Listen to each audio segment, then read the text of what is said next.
প্রিয় বন্ধুরা, ১৪০০ বছর আগে করে যাওয়া নবীজি সাল্লাল্লাহু আলাইহি সাল্লামের ভবিষ্যদ্বাণী আবারও সত্যে পরিণত হলো। পূর্ণ ভাষায় দেখা দিয়েছে হযরত ঈসা আলাইহিস সালাম আবার পৃথিবীতে আগমন করবেন।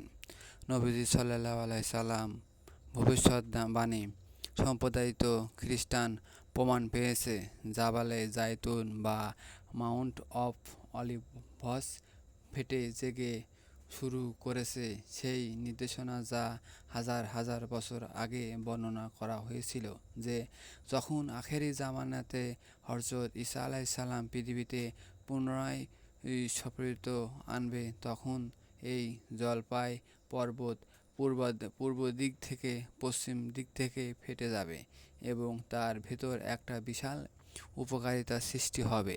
প্রশ্ন হলো, সেই সময় কি সত্যি ঘটনীয়, যা এটা কি কাবিল কোনো প্রাকৃতিক ভূতাত্ত্বিক পরিবর্তন, না কি মহান আল্লাহ তাআলা মানব জাতিকে আসন্ন দিয়ে জন্য সতর্ক করেছেন? আজ আমরা এই রহস্যের গভীরে যাওয়ার চেষ্টা করব। আমরা দেখব এই পবিত্র পাহাড়ের নিচে আসলে কি ঘটেছে। এটির সাথে আমরা জানব পবিত্র কোরআন এবং বাইবেলের ভবিষ্যদ্বাণীগুলো এই পাহাড়ের উল্লেখ কিভাবে এসেছে। আসসালামু আলাইকুম প্রিয় বন্ধুরা, জাবালের জায়তুন কেবল এটি পাহাড় নয়, বরং তিনটি আসমানি ধর্মের ইসলাম, খ্রিস্টান এবং ইহুদি আধ্যাত্মিক কেন্দ্র। মুসলমানদের জন্য একটি পবিত্র কারণ এখন থেকে হযরত ঈসা আলাইহিস সালামকে আসনের দিকে তুলে দেওয়া হয়েছিল এবং এখানে তার পুনরায় আগমন ভবিষ্যদ্বাণী করা হয়েছে।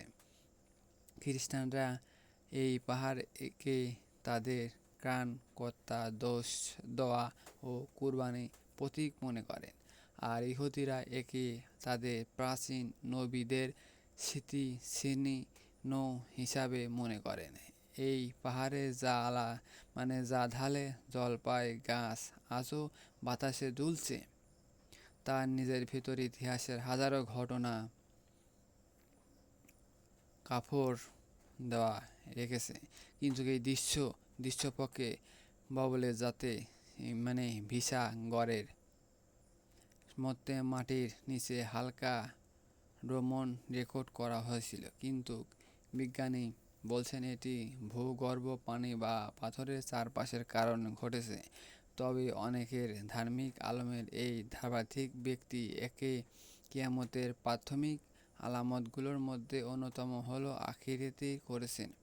তাদের মাটি এই নড়াচড়া কোনো কাকতালীয় ঘটনা নয়, বরং এটি সেই ভবিষ্যদ্বাণী যা আসমানি কিতাব সমূহে বর্ণনা করা হয়েছিল।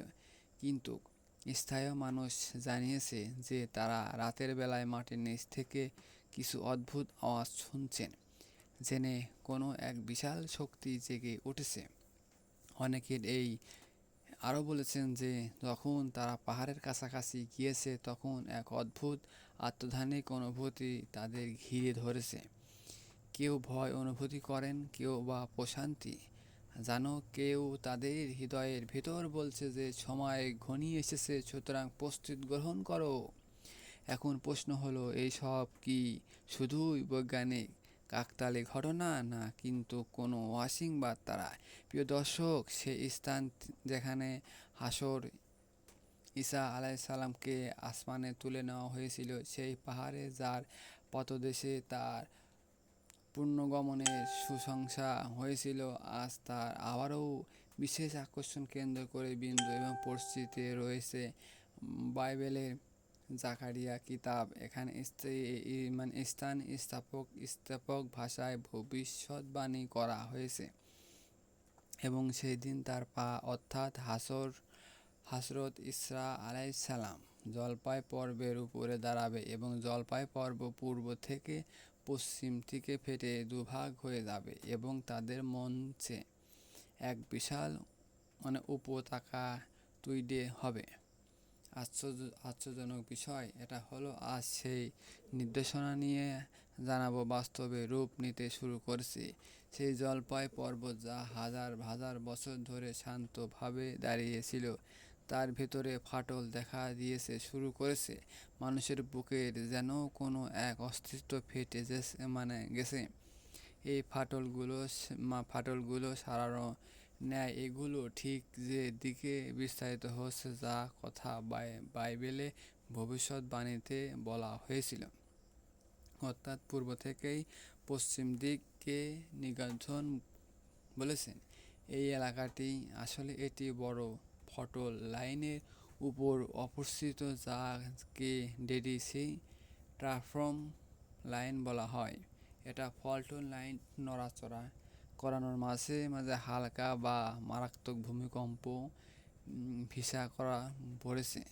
অতি এই সামান্য কম্প রেকর্ড করার গত কয়েক বছরে ভূভাত্ত্বিক নড়াচড়া আনুষ্ঠানিকভাবে তীব্র হয়ে উঠেছে।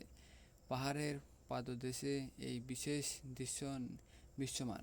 এখানে হাজার হাজার বছর পুরনো কবরস্থান রয়েছে, পাথরের তৈরি প্রাচীন সমাধিতে যাতে সময় ধুলো জমে গেছে। এখানে প্রায় ১.৫ লক্ষ বেশি খ্রিস্টান ইহুদি সমাধি রয়েছে। সেই লোক যারা এই বিশ্বাসের উপর ভিত্তি করে জীবন কাটিয়েছিলেন, সে তখন প্রশ্নবিদ্ধ মুছে ফিরে আসবে, তখন সর্বপ্রথম এই স্থান থেকে তাদের রুহকে জীবিত করা হবে। ১৫০ জাবাল জায়তুল্লাহর ঠিক সম্মানিত আরও একটি অদ্ভুত রহস্য নিদর্শন বিদ্যমান।